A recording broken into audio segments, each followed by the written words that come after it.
Hi friend, this is Asim, you may call me Prince.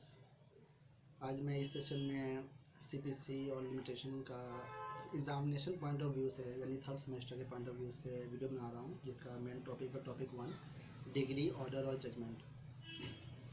Actually degree, order और judgement तीनों को combine मिला करके अगर क्वेश्चन पूछा जाता है तो 20 मार्क्स के पूछे जाते हैं। जैसे कभी कभी डिग्री, ऑर्डर और जजमेंट को सेपरेट करके भी क्वेश्चन पूछा जाता है, तो सेपरेट करके क्वेश्चन पूछता है तो 10 नंबर का पूछा जाता है। खैर 10 से 20 मार्क्स का क्वेश्चन आ सकता है, इसलिए सबसे पहले डिग्री, ऑर्डर और जजमेंट को डिफाइन कर रहा हूँ मैं। डिग्री की बात की जाए तो फॉर्मली, इनफॉर्मल वे में अगर समझा जाए तो अगर दो व्यक्ति है, एक गौतम है और एक गोविंद है, दोनों व्यक्ति के बीच में एक प्रॉपर्टी को लेकर के कंट्रोवर्सी है और वो कोर्ट जाते हैं। और जब वो कोर्ट जाते हैं तो जो जज साहब हैं, वो जज साहब उस प्रॉपर्टी को लेकर के फॉर्मली यानी एक्सप्रेस करते हैं कि ये जो प्रॉपर्टी है ये गौतम की है। तो ये जो फॉर्मल एक्सप्रेशन ऑफ एडजुडिकेशन है to protect the right of Gautam regarding this property is known as degree. यानी कि डिग्री में अगर एसेंशियल अगर देखा जाए तो डिग्री क्या है, तो degree formal expression of adjudication to protect the right of the party which is matter in controversy. यानी कि जो मैटर कंट्रोवर्सी में है उस मैटर से रिगार्डिंग जिस पार्टी का राइट सच में बनता है, उस राइट को प्रोटेक्ट करने के लिए जो फॉर्मल एक्सप्रेस किया जाता है एडजुडिकेशन के मामले में, वही उसका डिग्री होता है। अगर एसेंशियल्स ऑफ डिग्री की बात किया जाए तो एसेंशियल्स ऑफ डिग्री लगभग 4 प्रकार के होते हैं। पहला क्या है कि ये जो एडजुडिकेशन होता है जज के द्वारा वो फॉर्मली एक्सप्रेस होना चाहिए, यानी कि फॉर्मल एक्सप्रेशन ऑफ एडजुडिकेशन होना चाहिए। फॉर्मल एक्सप्रेशन का मतलब होता है इन रिटन वे, ऑरली आप नहीं कर सकते हैं। दूसरा पॉइंट है कि ये जो फॉर्मल एक्सप्रेशन ऑफ एडजुडिकेशन है वो सूट के दौरान ही होना चाहिए, यानी कि जब सूट की सुनवाई हो रही हो तब फॉर्मल एक्सप्रेशन ऑफ एजुकेशन होगा, तब वो डिग्री कहलाएगी। सूट के दौरान अगर नहीं हो रही है तो वो डिग्री नहीं कहलाएगी। थर्ड पॉइंट है कि ये जो फॉर्मल एक्सप्रेशन ऑफ एजुकेशन है वो must determine the right of the party, यानी कि राइट ऑफ द पार्टी को डिटरमाइन पूरी तरह से करना चाहिए कि हाँ किसके राइट को प्रोटेक्ट कर रहे हैं और किसके राइट को प्रोटेक्ट नहीं कर रहे हैं। फॉर एग्जाम्पल, अगर कोई व्यक्ति किसी प्रॉपर्टी को लेकर जाता है तो प्रॉपर्टी पर राइट क्लेम करता है, तो उस राइट को अगर आप डिटरमाइन कर पा रहे हैं उस फॉर्मल एक्सप्रेशन ऑफ एजुकेशन के माध्यम से, तब कहा जाएगा कि ये डिग्री है। और चौथा है कि ये जो है फॉर्मल एक्सप्रेशन ऑफ एजुकेशन वो कंक्लूसिव इन नेचर होना चाहिए, यानी कि पूरी तरह से अपने आप में संपूर्ण होना चाहिए। आधा हाथ कचरा चीज़ अगर जज सुनाते हैं तो उसको डिग्री नहीं माना जाएगा, पूरी तरह से वो कंक्लूसिव होना चाहिए। यानी कि सिंपल आप समझो कि जिस तरह से हंस दूध का दूध और पानी का पानी कर देता है, उसी तरह से जज अगर उस प्रॉपर्टी जो डिस्प्यूट में उसको पूरी तरह से अगर एजुकेट कर देते हैं तो वो डिग्री का जाएगा। अब टाइप्स ऑफ डिग्री में आते हैं तो डिग्री का 2 टाइप होता है, एक प्रीलिमिनरी डिग्री और दूसरा होता है फाइनल डिग्री। एक्चुअली डिग्री एक ही होता है, उसी को 2 स्टेज में प्रीलिमिनरी और फाइनल में वो डिफाइन करते हैं। प्रीलिमिनरी डिग्री को समझने के लिए सिंपल आप समझो कि कोई भी व्यक्ति, मैं यहाँ पे 2 व्यक्ति का एग्जांपल लेता हूँ, एक गौतम और एक गोविंद। मान चलते हैं कि ये जो कॉपी आप देख रहे हो ये एक ज़मीन है जो गौतम की है, और ये जो खाली है मेज़ यानी डेस्क, ये जो ज़मीन है वो गोविंद की है। तो गौतम ने क्या किया कि अपने इस ज़मीन पर यहाँ पे अपना एक घर बनाया, और घर बनाने के बाद बालकोनी जो है ये इधर थोड़ा सा गोविंद के ज़मीन पे निकाल दी। तो जब गोविंद की ज़मीन पे ये बालकोनी निकाली तो गोविंद ने इस बात का अपोज किया और बोला कि आप जो घर बना रहे हो सही है, आप अपने ज़मीन पे घर बनाओ, मेरे ज़मीन पे आप अपना बालकोनी यानी छज्जा नहीं निकाल सकते हो। तो गौतम ने कहा कि ये जो छज्जा मैंने निकाला है वो अपनी ज़मीन पे निकाला है, आपकी ज़मीन ये नहीं है। तो इसी बात को, यानी कि इस छज्जे के नीचे वाली ज़मीन किसकी है, ये मैटर इन कंट्रोवर्सी है, और इस प्रॉपर्टी के राइट को क्लेम करने के लिए दोनों कोर्ट जाते हैं। जब दोनों कोर्ट जाते हैं तो गौतम कहता है कोर्ट में कि जज साहब ये ज़मीन किसकी है और किसकी नहीं ये बाद में डिसाइड होगा, यानी कि इसको डिसाइड करने में हो सकता है कि टाइम लग जाए, लेकिन इस दौरान कहीं ऐसा ना हो कि गोविंद इस छज्जे को यानी बालकोनी को तोड़ दे। इसलिए मेरी आपसे गुजारिश है कि कम से कम इस छज्जे को ना तोड़ा जाए, ये आप डिग्री निकाल दो। बाद में ये फाइनल देखा जाएगा कि ये जो छज्जे के नीचे की ज़मीन किसकी है। अगर मेरी होगी तो मैं छज्जा रखूँगा यानी बालकोनी रखूँगा, अगर मेरी नहीं होगी तो फिर कोर्ट का जो ऑर्डर होगा वो माना जाएगा। तब जज साहब जो यानी कि कोर्ट के जो जज होंगे वो एक प्रीलिमिनरी डिग्री निकालेंगे जो जिसमें ये कहा जाएगा कि इस छज्जे को तब तक ना तोड़ा जाए, यानी कि इस बालकोनी को तब तक ना तोड़ा जाए जब तक कि कोर्ट ये डिसाइड कर ले कि इसके नीचे की ज़मीन गौतम की है या गोविंद की है। तो यानी कि ये जो प्रीलिमिनरी डिग्री होती है वो किसी भी सूट का जो सब्जेक्ट मैटर होता है उसको प्रोटेक्ट करने के लिए मुख्य रूप से ये प्रीलिमिनरी डिग्री निकाला जाता है। ये फाइनल नहीं होता है और इसका मतलब ये होता है कि अभी जो है सूट चल ही रहा है सॉरी, सूट पूरी तरह से फाइनल नहीं हुआ है, यानी कि अभी बीच के रास्ते में ही किसी भी सब्जेक्ट मैटर को प्रोटेक्ट करने के लिए कोर्ट के द्वारा दिया गया जो फॉर्मली एक्सप्रेस वे में जो एडजुडिकेशन होता है वो प्रीलिमिनरी डिग्री होती है। फाइनल डिग्री की बात किया जाए, जो दूसरा टाइप है फाइनल डिग्री, तो जब कोर्ट दोनों यानी कि गौतम और गोविंद यानी कि दोनों पार्टी की हेयरिंग सुन लेता है और इस डिसीजन में पहुंचता है कि आखिर ये जो छज्जे वाली के नीचे जो ज़मीन थी वो किसकी थी, और इस नतीजे में पहुंचने के बाद कोर्ट ये और फाइनल एडजुडिकेशन देता है कि ये ज़मीन वेदर इसकी थी या इसकी थी। अगर कोर्ट ने ये कहा कि ये जो ज़मीन थी वो गौतम की थी, तो इसका मतलब ये हुआ कि अब ये जो है बालकोनी नहीं टूटेगी और जो प्रीलिमिनरी डिग्री दी गई थी वो डिग्री इसमें इंक्लूड होते हुए फाइनल डिग्री ये आ जाएगी कि ये ज़मीन गौतम की है और जो बालकोनी है वो यथावत यानी कि जैसी थी वैसे रहेगी।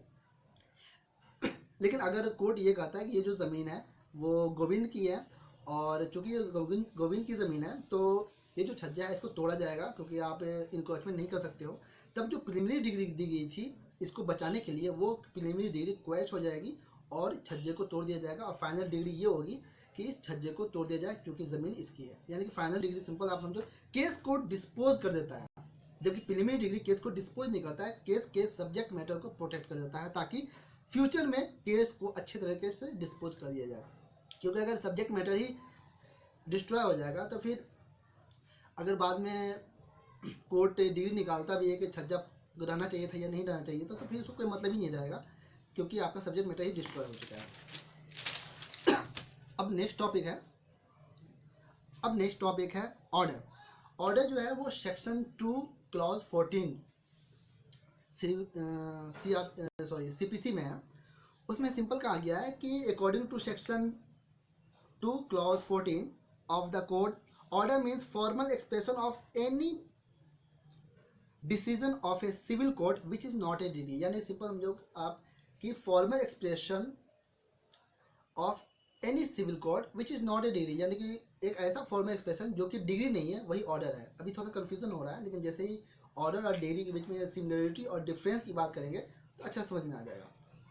अगर सिमिलरिटी की बात करेंगे तो सिमिलरिटी में ज़्यादा माथापच्ची करने की ज़रूरत नहीं है। सिमिलरिटी में सिंपल समझो जो आपने डिग्री का एसेंशियल्स अभी कुछ देर पहले सुना है उसी एसेंशियल्स को आप एलोबरेट कर दोगे तो वो दोनों आपका जो है सिमिलरिटी हो जाएगा। तो पहला सिमिलरिटी है कि both are adjudications of a court of law, यानी कि दोनों जो है कोर्ट ऑफ लॉ के द्वारा एडजुडिकेशन होना चाहिए, यानी कि निर्णय दिया जाना चाहिए।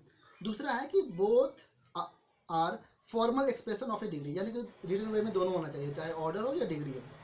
तीसरा है कि दोनों जो है विच determine the matter in controversy, यानी कि जो मैटर कंट्रोवर्सी में है उसको डिटरमाइन कर दे। और चौथा है कि जो डिसीजन है यानी कि ऑर्डर हो या डिग्री हो दोनों जो डिसीजन है वो कोर्ट के द्वारा ही दिया जाना चाहिए। ऐसा नहीं कि कोई भी एडमिनिस्ट्रेटिव ऑफिसर अगर कोई ऑर्डर देता है तो वो सिमिलरिटी नहीं होगी, क्योंकि एडमिनिस्ट्रेटिव ऑफिसर ऑर्डर दे सकता है लेकिन डिग्री एडमिनिस्ट्रेटिव ऑफिसर नहीं दे सकता है, डिग्री एक जुडिशियल मजिस्ट्रेट ही देगा। अब आते हैं difference between degree and order. तो ऑर्डर और डिग्री में सबसे बड़ा डिफरेंस, पहला डिफरेंस ये है कि डिग्री जो है वो अराइजेज फ्रॉम प्लेंट ओनली, यानी कि सिर्फ प्लेंट के माध्यम से ही आप डिग्री जो है वो अचीव कर सकते हो। लेकिन ऑर्डर जो है आप प्लेंट, पिटीशन और एप्लीकेशन तीनों के माध्यम से कर सकते हो। तो आप ऐसे कर सकते हो कि formal expression which arises from plaint only is decree, whereas formal expression which arises from plaint, petition और application is known as order. यहाँ पे आपको अच्छा समझ में आ जाएगा। यानी सिंपल समझो कि अगर फॉर्मल एक्सप्रेशन रिगार्डिंग पिटीशन और application is not a degree, यानी कि अगर फॉर्मल एक्सप्रेशन रिगार्डिंग पिटीशन और एप्लीकेशन होता है तो वो डिग्री नहीं होगा, वो आपका ऑर्डर हो जाएगा। दूसरा डिफरेंस है कि डिग्री जो है वो राइट को फाइनली डिटरमाइन कर देता है, जबकि ऑर्डर जो है राइट को फाइनली डिटरमाइन नहीं करता। फॉर एग्जांपल, ऑर्डर का एग्जांपल मैं देता हूँ कि जैसे कोर्ट ने अभी गौतम और गोविंद की बात किए थे, तो कोर्ट ने ये ऑर्डर दे दिया कि छज्जा नहीं तोड़ा जाएगा। तो कोर्ट ने ये पुलिस को ये ऑर्डर दे दिया कि देखो आपका ये ड्यूटी, आपको ये ऑर्डर दिया था कि किसी भी कीमत पर गोविंद जो है वो गौतम के बालकोनी को ना तोड़ पाए। तो ये एक ऑर्डर हो गया। दूसरा ये हो गया ऑर्डर, कोर्ट ये भी दे सकता है कि कोर्ट गोविंद को ये कह दे कि Govind you are being order that आप इस बालकोनी के एरिया में नजर ना आए आप, क्योंकि हो सकता है कि अगर आप किसी तरह से इंक्रोचमेंट करो तो हो सकता है कि आपको ये मौका मिल जाए तोड़ने का। तो कोर्ट को इस बात का डर हो तो कोर्ट गोविंद को प्रोहिबिट कर सकता है इस एरिया में जाने का। तो इस तरह से बहुत सारे ऑर्डर्स भी निकाल सकता है। तो ऑर्डर जो है वो राइट को डिटरमाइन नहीं कर रहा है, लेकिन हाँ जो प्रॉपर्टी का जो राइट है उसको बचाने के लिए अलग अलग प्रकार का ऑर्डर दे सकता है। तीसरा है कि ऑर्डर में आप सेकेंड अपील नहीं कर सकते हैं, जबकि डिग्री में आप सेकेंड अपील कर सकते हैं। चाहे वो आप हाई कोर्ट में करो या आप सुप्रीम कोर्ट करो, वो अलग मैटर है, लेकिन आप डिग्री में सेकेंड अपील कर सकते हो, ऑर्डर में आप नहीं कर सकते हो। चौथा है कि डिग्री जो है वो सिर्फ एक होता है, यानी एक डिग्री होता है। वैसे प्रीमियरी डिग्री और फाइनल डिग्री होता है, लेकिन वो जो प्रीमियरी डिग्री और फाइनल डिग्री होता है वो स्टेज ऑफ डिग्री होता है, लेकिन डिग्री एक ही होता है। जबकि ऑर्डर बहुत सारे हो सकते हैं, जैसे अभी मैंने कहा कि एक ऑर्डर पुलिस को दे दिया गया कि आप इसका देखभाल करो कि कोई तोड़े ना। दूसरा ऑर्डर गोविंद को दे दिया गया कि गोविंद आप इस एरिया में जाना मत। और हो सकता है कि तीसरा ऑर्डर कोर्ट ये भी दे दे गौतम को कि गौतम भाई आपने जितना बालकोनी बना लिया बस वहीं पर रुक जाओ, आगे मत बनाओ। तो तीन तीन ऑर्डर या फिर दो ऑर्डर या फिर एक ऑर्डर भी दे सकता है, लेकिन डिग्री एक ही होगी। अगला है कि ऑर्डर में जो है प्रीलिमिनरी ऑर्डर का कोई कंसेप्ट नहीं है, एक ही ऑर्डर होता है, जबकि डिग्री में प्रीलिमिनरी भी हो सकता है, फाइनल भी हो सकता है। और सबसे बड़ी बात यह है कि डिग्री, जैसे कि कहा था कि डिग्री अपीलेबल हो सकती है, लेकिन अगर कंसेंट के माध्यम से अगर डिग्री मिला हो, यानी कि गौतम और गोविंद दोनों मिलकर के ये सोच विचार करके ये डिसीजन पे आ जाए कि भाई ये रहना चाहिए या नहीं रहना चाहिए, और उसके बाद अगर कोर्ट अगर कोई भी निर्णय सुनाता है तो फिर उसका अपील आप नहीं कर सकते हो, क्योंकि वो आपकी म्यूचुअल कंसेंट से हुआ था। इसको डिफाइन किया गया सेक्शन 96 क्लॉज 3 में सिविल प्रोसीजर कोड में। अब लास्ट है जजमेंट। जजमेंट को डिफाइन किया गया सेक्शन 2 क्लॉज 9 में। उसमें सिंपल कहा गया कि जजमेंट जो होता है वो स्टेटमेंट होता है गिवन बाय ए जज ऑन ग्राउंड ऑफ डिग्री और ऑर्डर, यानी ऑर्डर और डिग्री के ग्राउंड पे जो कोर्ट में जज जो होते हैं वो जो स्टेटमेंट देते हैं वही उनका जजमेंट होता है। तो सिंपल आप समझो, समझने के लिए आप ये कर सकते हो कि जैसे कि आप किसी भी केस मैटर में आप देखते हो कि लास्ट का जो 5-6 लाइन होता है जिसमें कहता है कि by hearing both of the parties the court comes to the conclusion that this party so and so that and appeal dismissed और appeal allowed। ये जो आप लास्ट का जो 3-4 लाइन देखते हो वही आपका जजमेंट होता है। या फिर किसी भी अगर आप PDF में अगर नेट से डाउनलोड करते हो तो जो पूरी हियरिंग होती है, सॉरी हियरिंग कर रहा हूँ, पूरी तरह से जो कॉपी होती है, तो लास्ट का जो पन्ना होता है, लास्ट के पन्ने में भी एक पैराग्राफ या 2 पैराग्राफ में ही जजमेंट होता है। उससे पहले बस उसको पूरी तरह से डिफाइन किया जाता है।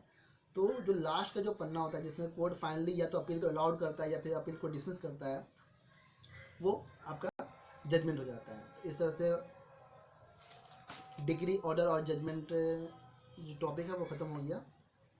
मैं आशा करता हूँ कि आप लोगों को समझ में आ रहा होगा। अगर समझ में ना आया कहीं या फिर कहीं मुझसे कोई गलती हो गई होगा तो उसके लिए मैं माफ़ी चाहूँगा। और यहाँ पे अगर कोई भी किसी भी प्रकार की सुधार की कोई ज़रूरत है तो आप कमेंट बॉक्स में कमेंट कर सकते हैं, ताकि मैं फ्यूचर में आगे इम्प्रूव कर सकूं। और मेरी कोशिश ये रहेगी कि CPC और लिमिटेशन के जितने भी केसेस हैं, शायद 40-41 केसेस हैं, वो एग्ज़ाम से पहले मैं यूट्यूब पे अपलोड कर सकूं, ताकि मेरे जितने भी दोस्त हैं और जितने भी CLC या LC1 या LC2 यानी कि पूरे के पूरे लॉ फैकल्टी की बात कर रहा हूँ, लॉ फैकल्टी वाले हैं, तो उनको एग्ज़ाम से में कोई प्रेशर ना हो। तो थैंक यू वेरी मच।